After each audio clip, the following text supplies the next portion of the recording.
Gente, esse mês eu quero dar destaque a uma trend que, na verdade, eu tomei conhecimento, assim, da proporção que já existe e das consequências no mês passado. Se eu não me engano, foi no mês passado, quando o Fantástico fez uma matéria conversando com duas meninas que dizem ter aquele transtorno dissociativo de identidade, que é raríssimo, e que milhares de pessoas se identificam com os sintomas e afirmam ter também. E, bom, teve toda a mudança de casa, acabei deixando um pouquinho na gaveta, e daí eu fui ler sobre isso, ver o que estão falando sobre isso. E, enfim, acho que vale a gente fazer uma reflexão, porque isso impacta diretamente no, não vou dizer mercado, mas no grupo de pessoas burnoutadas. Para você entender melhor, se você ficar curioso a respeito desse transtorno dissociativo de identidade, é o transtorno que é conhecido popularmente como transtorno de múltipla personalidade. Na Netflix tem um documentário e uma série ficcional que contam a mesma história da primeira pessoa no mundo, na história, que foi diagnosticada com esse transtorno, que até então julgava-se nem existir. E aí, fazendo um gancho ali com a matéria do Fantástico, eu descubro que, principalmente no TikTok, tem milhares de pessoas que se identificam dizendo que também tem o transtorno dissociativo de identidade. Só que quando você começa a ler sobre o tema, você vê que é um transtorno raríssimo. Se é um transtorno raríssimo, como é que milhares de pessoas só no Brasil podem ter essas múltiplas personalidades? Vamos pensar sobre isso. E a gente vê em todo lugar hoje em dia essa onda do autodiagnóstico. Gente, eu mesma, quem me acompanha nos stories do Instagram, viu que eu relutei durante muito tempo para aceitar, para admitir, para identificar meu último namorado como sendo narcisista. Por quê? Porque hoje em dia todo mundo fala, minha mãe é narcisista, meu pai é narcisista, meu parceiro é narcisista, tenho não sei o que é narcisista, meu chefe é narcisista. Claro que em alguns casos é verdade, mas não em todos. E eu fiquei com medo de cravar, de carimbar na cara dele é narcisista, porque eu tive receio de, como a maioria das pessoas, estar fazendo isso, estar identificando esse transtorno em outra pessoa, para me eximir da responsabilidade de ter estado ali ao lado dele. Ou ir para terapia, encarar todas as nossas sombras, os nossos medos, os nossos traumas, as coisas que nós não gostamos em nós, nossos pontos fracos, o que a gente considera fracasso pessoal. O que é mais fácil fazer? É muito mais fácil você cravar o diagnóstico em alguém que te afeta, né, que interfere na sua qualidade de vida, ou em si mesmo, mas sempre de uma maneira infantil e covarde que faz você se eximir da responsabilidade de mudar alguma coisa na sua vida que de antemão você já sabe que vai exigir muito esforço, energia e tempo e coragem de você. E assim a gente tem uma confusão generalizada de muitas pessoas achando que tem o que não tem e de muitas outras pessoas não tratando aquilo que tem, mas que não aceitam ter, tá? Isso é uma consequência da cultura em que a gente vive aqui e que eu falo em um monte de vídeo, praticamente quase todas as aulas. É aquela cultura em que vale mais para a pessoa entender que ela não tem nenhum poder sobre a vida dela, que ela não tem um merecimento de coisas boas, que a única coisa que ela pode fazer é se conformar com uma condição que ela tem e reagir a partir do que os outros fazem da vida dela. E isso vai nos levar ao assunto burnout de duas maneiras diferentes. A primeira maneira é a seguinte: quanto mais a pessoa acredita que a vida dela não tem jeito, que não tem saída para ela, que ela precisa se conformar, que ela precisa se agarrar a qualquer emprego, que ela precisa estar ao lado de pessoas que não fazem bem a ela, que não tem o que ela possa fazer para mudar a vida dela, que ela precisa se conformar, que só resta ela lamentar e ficar compartilhando meme de quem toma 3 litros de café para aguentar o dia, de eu estou morrendo de ansiedade, de eu ficar xingando as pessoas que têm dinheiro e falando que o capitalismo é a raiz do mal e do sofrimento de todo mundo. Por quê? Isso é o que faz a gente estressar. A gente acreditar que a gente não tem poder sobre a nossa vida, não tem capacidade de mudar, faz com que a gente estresse cada vez mais, porque é terrível você se sentir numa condição em que você não tem nenhum poder sobre o seu destino, sobre a sua qualidade de vida, e fica achando que você precisa se associar às coisas que te fazem mal, às pessoas que te fazem mal, e o que te resta é chorar até dormir, é ficar tentando conter a ansiedade, é ficar normalizando as coisas que te fazem mal e que te adoecem, que te deixam infeliz, deprimido, triste.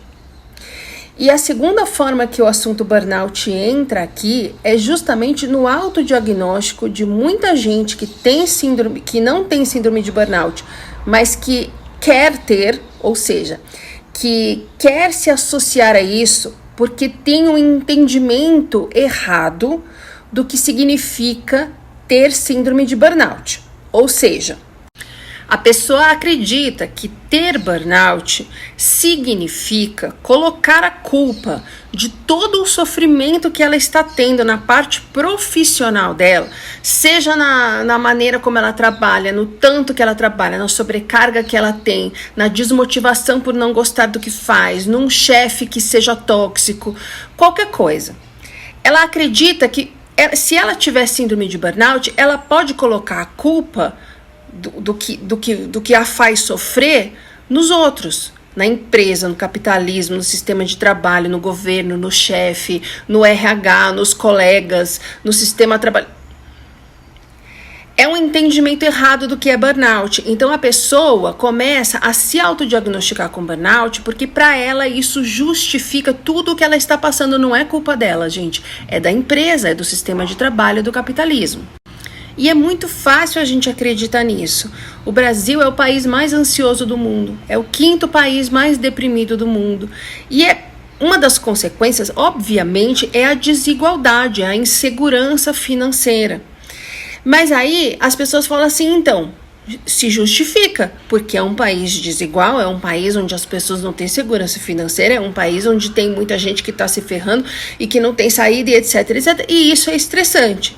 Mas, na verdade, o problema é, no Brasil, mais do que em qualquer outro lugar, as pessoas realmente acreditam que um emprego merda, que você fica 3 horas no ônibus para chegar num lugar que você odeia, com pessoas que te fazem mal, é tudo que ela pode conseguir.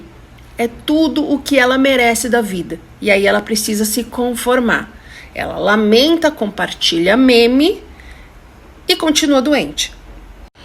São coisas completamente diferentes. Você estar estressado porque não há saída para a sua vida e você estar estressado porque não acredita que haja saída na sua vida.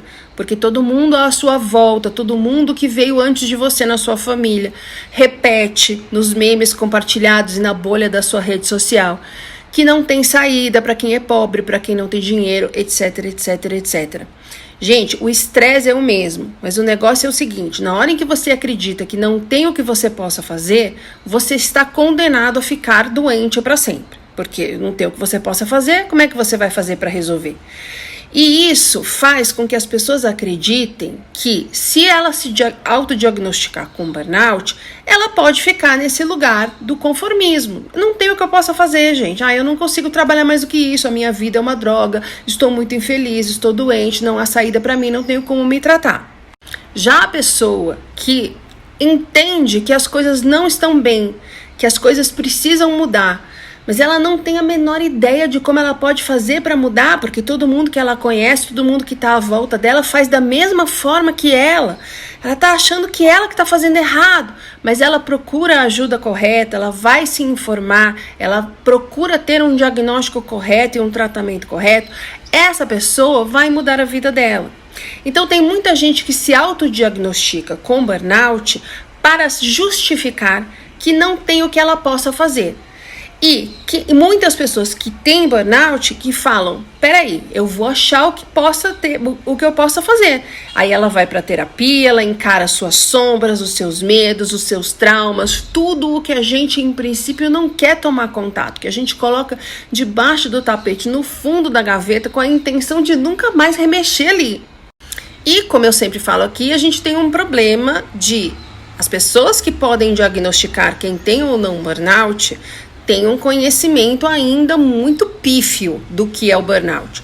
Então, a maioria das pessoas com burnout é diagnosticada, por exemplo, com depressão ou com outras coisas, com fibromialgia, com transtorno do pânico, com coisas que não necessariamente são a síndrome de burnout, né? Ou, quando é diagnosticado corretamente, muitas vezes tem o tratamento errado. Mas a questão é, da mesma maneira como esses outros transtornos que eu comecei falando, tem muita gente que não tem burnout, mas acredita que tem porque se autodiagnosticou, principalmente ouvindo outras pessoas que falam sobre burnout nas redes e falam de forma errada, e que usa esse diagnóstico para não entender o que está acontecendo na sua vida, fica na postura infantil e covarde de falar não tenho saída, e tem muita gente que tem síndrome de burnout e não sabe que tem, porque ou teve um diagnóstico errado de depressão, de pânico, de fibromialgia, ou de não saber o que está acontecendo, ou se autodiagnosticou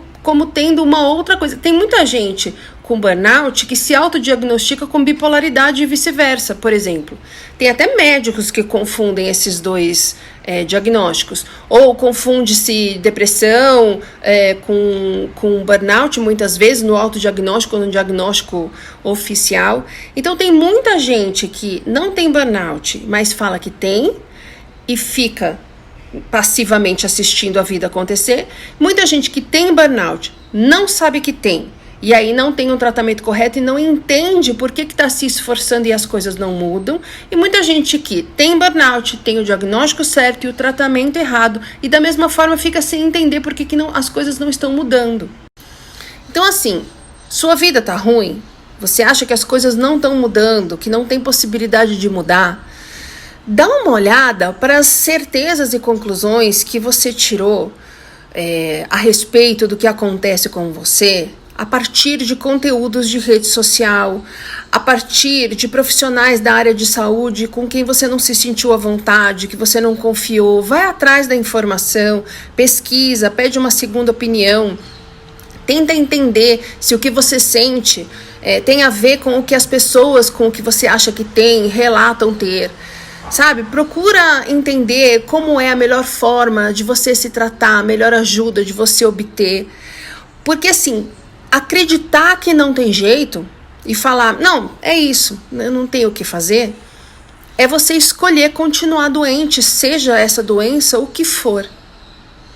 E eu sei que é muito mais fácil a gente tentar se diagnosticar sem ter um médico ou um terapeuta na frente, porque muitas vezes o médico ou o terapeuta é uma pessoa arrogante, é uma pessoa que a gente não se identifica, que a gente não entende, que a gente não sente confiança, que a gente não sente firmeza, que a gente não se sente seguro, e aí precisa ficar procurando outro, e aí chega uma hora que você fala, ai meu Deus, que saco, principalmente no burnout, gente, é uma energia que a gente despende para chegar na pessoa com que a gente se identifica, com que acredita na gente, que fala coisas que fazem sentido pra gente, que nos escuta, etc, etc. É muito mais fácil a gente pegar um chat GTP, uma pessoa no TikTok, um cara que tá falando no YouTube ou no Instagram e falar, pronto, é isso que eu tenho.